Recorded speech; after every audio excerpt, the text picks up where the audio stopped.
Shortly after my election as bishop, the Synod Council directed me to work with Vice President Ann Peterson to develop a vision for the Synod.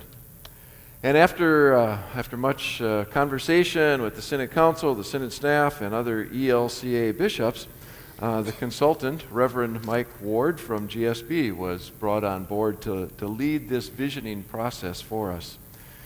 We engaged a firm of Gronlund Sather Brunkow, and in particular, Pastor Mike Ward, who is a partner with GSB firm. Pastor Mike works with congregations, synods, camps, and other church-related organizations all across the country for stewardship development and strategic visioning. Please join me in welcoming Reverend Mike Ward.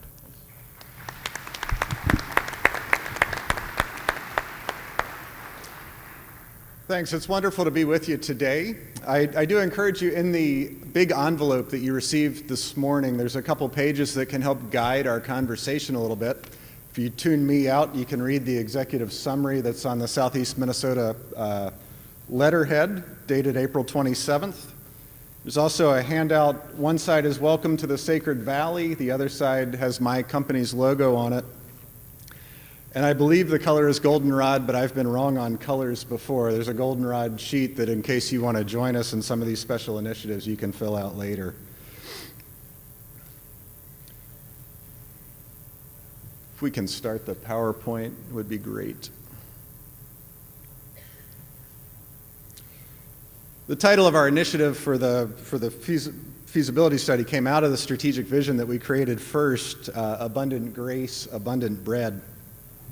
So we'll use that kind of to guide us a little bit as we go. So we did start with a strategic visioning process and then moved into a feasibility study, and I'll get into all that in just a minute. My firm has been around since 1976. We currently have 3 partners. I'm the 4th in the history with 18 associates. We have a strong history of honest feedback to studies, which means we don't always tell you what you might want to hear. We've worked with more Lutheran institutions than any other firm. Current Synod clients that we're working with include Virginia, South Carolina, South Dakota, North Carolina, and the Southeast Michigan Synod. I call us a boutique firm. I'm a partner, and I actually get to work with clients, which is a lot more fun than sitting in an office. So I am a pastor. I'm also a certified fundraising executive. So I have to tell you, John, my answer to the budget questions is we just have to raise more money. I did serve a congregation for 4 years. I was vice president of advancement for a regional camp in North Carolina for 12 years, and we raised over $13 million with that. Had the privilege of serving on the ELCA's Youth Ministry Network board, and I currently serve on the ELCA Church Council. I'm the father of 2, the husband of 1, and the beekeeper of about 500,000, but it's been a good spring. That might be 600,000 now. If you want to see pictures of the kids, my wife, or the bees, I'll have those available later. I do get a chance to go around the country, and one thing that is true everywhere is that the front is always vacant. I don't know what causes that. I don't spit when I talk. So the history of the project, this did begin when Bishop Delzer was elected. Then the Synod Council helped discern that need for a clear vision, and we contracted back in September, and we began immediately. We began with prayer. Then we also, after we prayed, we began with, what do you love most about the Synod? And then we dreamt that if somebody were to just leave us $5 million that we had to spend, what would we do with it? It's a fun dream. We formed a team, and we began in October to discern the process. And across the process of the visioning, our number one goal was to engage as many of you across the Synod as we possibly could. We engaged the Synod Council, the visioning team. Bishop Delzer interviewed at least 10 people one-on-one. We sent out 2 surveys with a response from at least 140 of you. This was spoken about at the theological conference. And then we led town hall meetings across every conference of this Synod and engaged another 74 folks. Ministry teams that helped this Synod were engaged, and in total, we engaged at least 423 people. So we definitely heard from folks where it was the Synod was, where it needed to go. That led us to developing a mission statement. And our mission is to gather together in God's grace to proclaim Christ. Right now, we live around that mission statement, gathered together here in Rochester. Then we thought through, what is the purpose of the Synod? The Synod exists to connect people and congregations in ministry and mission by inspiring and nurturing rostered and lay leaders, equipping and strengthening congregations, and encouraging and upholding new ministry initiatives. We're going to talk much more about this as we tested this through goals of the feasibility study. The passion behind inspiring and nurturing rostered and lay leaders and equipping and strengthening congregations is just very, the passion is high and the need is great. We're going to talk much more about that as we go. Then before we got into goals, we wanted to declare what are the core values of this synod? What separates you from other synods and makes you unique and different? So the core values that were discerned: we live grounded in a Lutheran theology of grace. It is good that we ground ourselves in Lutheran theology and grace. We experience and share the transformative love of Christ. We serve as Christ served. We work together and care for each other. And I want to share just a little bit about that working together and caring for one another. I have the privilege of traveling this country and meeting people all over the place.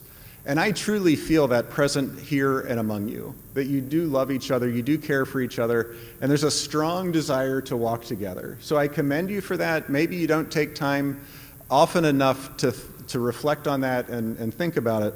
I grew up in another Southeastern Synod. That Southeastern Synod included 4 states: Alabama, Mississippi, Georgia, and Tennessee. We didn't have the privilege of gathering together the way you do. We didn't have the privilege of having fellowship with one another as often as you do. So I hope that you can embrace that and see what a great gift it is as you walk together and truly do care for each other and one another. And then we walk in confidence and hope that we are not alone. We do walk together in this journey. So our vision: a world gathered around God's table, abundant grace, abundant bread. Perhaps you heard some of that theme in the sermon this morning. So from all this, the mission, the vision, the core values, we established goals. The first goal is one you've heard about since Bishop Delzer came into office: to eliminate food insecurity in southeast Minnesota by 2020. And then to develop leaders who feel supported and who are growing spiritually and serving effectively in their contexts. Goal 3, to support congregations to discern a vibrant future. 4, to intentionally discern and implement new opportunities for ministry that proclaim Christ. And number 5, to value the church-wide organization as a partner connecting us to God's work across the nation and across the world. So these were the 5 goals that were developed. They flow right out of your mission, out of your vision, out of your core values of who you are. And so these goals were then taken into a test with a feasibility study. A test that would further clarify that these mission, vision, and goals were on target, and to test how boldly it was that this synod desired to move into these goals at this time. So that study was launched back in March. To do that study, my business partner who lives in Burnsville, Minnesota, and I conducted 37 personal interviews from people that were from rural and urban, from small town and suburban congregations. They were from large churches, medium churches, and small churches. Some were lifelong members of the Southeastern Minnesota Synod, and some of them were new to this area. We also provided an online survey that people were able to respond to. My partner and I feel that we have an extremely representative sample of your synod as we did this. And people were honest, they were open, they were inquisitive, and they were quite candid in their responses to us. We feel that this study fully represents the synod, and we feel very strongly that we can stand behind what we discovered as we led the study. So what did we learn as a result of the study? There is a strong desire to walk together as a synod. And I could just gloss over that as the right thing to say or whatever, But it is truly, truly vital and important to recognize that you all desire to walk together, because there are other options. In other parts of the country, people are finding less and less need for the Synod or the church-wide expression of the church. The Synod is still looked to bring us together, to provide leadership, to provide coaching, and to be the place where we gather, where we strengthen one another, and we are able to address the needs of today. That is tremendously good news that you still desire to gather together as Synod. There's strong support for Bishop Delzer. There's one section of the report that I tell him that on a bad day he should pull out and read. Incredibly strong support. You saw the goals earlier and the core values of strengthening leaders and helping develop congregations. These were very clearly the leaders in what you all want to be about as a Synod moving forward. You want congregations that understand their context. You want leaders who are equipped, both rostered and lay, to lead the church in the day that we find us. Food insecurity is embedded within congregations now. I told Bishop Delzer when I delivered the report, congratulations, you've lost control of this initiative. Very much the congregations are taking ownership of this initiative, which means that this initiative is sustainable and it can grow on the local level where it needs to be sustainable and grow, so it won't take the resources of the Synod. That it's really the Synod's job to pull together the stories that you're getting a chance to see in the videos and to just continue to become a cheerleader until that goal is achieved. That's great news. It's wonderful. There's a strong desire to update and improve the call process, a process that was inherited and needs to keep pace with where the church is today as far as number of candidates and just the way in which it can work. And then the new ministry initiatives with the ELCA and public relations that we tested were not seen as urgent or important as, in particular, caring for congregations and strengthening our leaders. We also tested a funding scenario, and that clearly needs to follow the passions and desires of the members of the of what you folks want, which is raising up leaders in today's context and strengthening congregations and helping congregations discern how it is they can lead today. Now, backwards. We did determine that we could launch a campaign immediately and raise between $1 million and $1.5 million, which is significant money. I don't care who you are. That would be significant. But our recommendation is not to, and I'm going to get to that in just a minute. We think it's best to wait. The other thing that was really unique is that we determined there is a strong number of folks in the Synod who would be willing to include the Synod in their estate plans to advance ministry into the perpetual future, which is also a very strong indicator of passion for ministry and moving forward together. We are going to recommend not moving ahead with a capital campaign immediately, and I'm going to get to that in just a minute, because of the underlying feeling across the Synod that really seems to be a fear. Bishop Delzer has shared that he's the bridge between the church that was and the church that is becoming. And what's present there is a feeling of fear. And hopefully you listened intently to the sermon, that we don't have to fear the future because God is clearly going to be there with us. But that fear of how do we be a roster leader or a lay leader in today's church context? How does our church, in the midst of declining numbers, discern a vibrant future with one another? And that puts us in a position of fear that we do need to address and we do need to move through first. So our recommendations, and these recommendations have also been approved by the Synod Council, that we want to take an intentional time to walk together. And we want to walk together on leadership development and congregational support to further bridge that church that was and that church that will be in the future, to be Synod together, to walk together and be one. Take the next 1.5 to 2 years to do that, and I'm going to give you some very concrete examples as to how to do that, and that goldenrod sheet that I mentioned would be your way to sign up to be part of that walking together. So in stewardship development, we will train leaders and stewardship teams, and 20 congregations will be invited into a pilot project, and I'll go into that in more detail in just a minute. We will need to raise special gifts to the Synod for special projects. As you heard, this event loses $30,000 a year, but as it becomes more for training up leaders, we believe folks will be interested in making special gifts for that.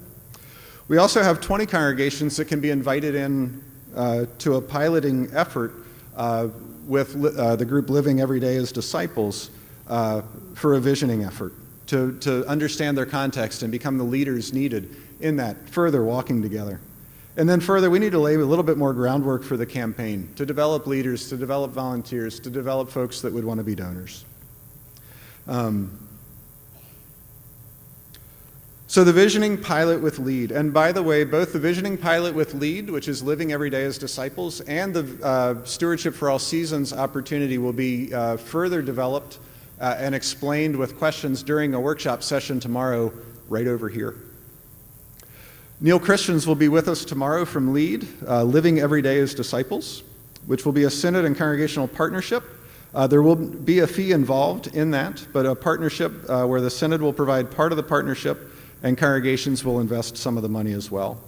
It's about assessment and ongoing coaching as to where you find your ministry context and how to lead through that. The flyer explains a little bit more. You won't spend all your time digging through data and trying to figure out what it means, but developing plans based on your assets and then moving forward. You'll determine and discern your ministry vision in today's context and equip leadership around that vision to move forward. Again, much more detail on that at the workshop tomorrow. Then the Stewardship for All Seasons pilot is going to be working with me to develop better stewardship practices in our congregations for today. I'll tell you, one congregation I'm currently working with increased their pledged revenue by 40% in the first year of launching this effort. One of the most fun statistics there is that 4 families in that congregation increased their giving by over 1,700%. I think that's kind of fun.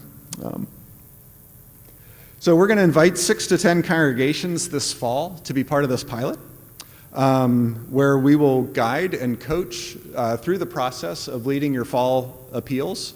Then these same 6 to 10 congregations will continue for all of next year, and an additional 6 to 10 congregations will be invited to begin in January and run a full year of Stewardship for All Seasons. We'll equip your rostered leaders and your lay teams to conduct effective stewardship in today's world. The thing we heard most over and over again in our feasibility interviews was the world has changed and we need to learn how to do stewardship in today's world. And so as a stewardship guy, that very much excites me. The fee for this, either $1,000 per congregation or 10% of the increase in pledged revenue. And I can tell you, I would rather all of you say 10% of your increase in pledged revenue because I have quite confidence in the way that can move forward.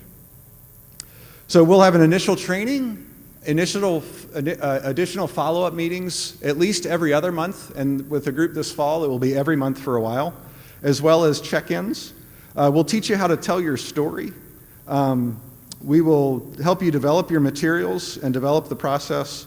We'll provide phone and email support throughout the entire period of time. And in order to get into this, it's that golden piece of paper to nominate your congregation to be part of it. One of the things you'll find in stewardship, the number one thing you need to do is be able to tell your ministry outcome stories. It's not all about asking for money. It's about being able to tell your story and the impact you're having in the world. And that is what people will give to. And then to let people know how their gifts are being used. So we'll walk through all of that. So what comes next? How can you help? A number of different ways. First, we need you to pray for the Synod. I hope that is part of your weekly ritual, to pray for the future of the Synod and pray for your fellow members as you walk together. And then we need you to seek to walk together, both as a congregation, as a leader of your congregation, and then together as a Synod. We need you to nominate your congregation to walk together in an intentional way that's being provided by this Synod, either through the visioning process or through the stewardship process, or my hunch is many of you will do both. But nominate and be part of that. Be part of changing your future that we can walk boldly into it. Nominate those you know to become leaders in the Synod, to become volunteers, and even to become donors to the ministry and mission of the Synod as we together equip leaders, as we together help strengthen congregations to minister in today's context. And then if you want to, you could make a gift. That's always allowed as well.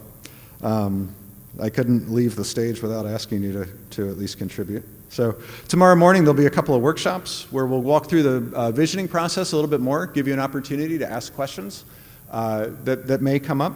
Also, we'll walk through the Stewardship for All Seasons model in much more detail. I have a 4-page handout that I'll be bringing that gets much more into the timelines and the outcomes and what to look for. And Neil Christians will be with us tomorrow to walk through the effort with Living Every Day as Disciples about what that visioning process would look like. So if you want to change your future, if you want to go where God is calling you, if you want to have more resources to do that ministry, that workshop will be an opportunity for you.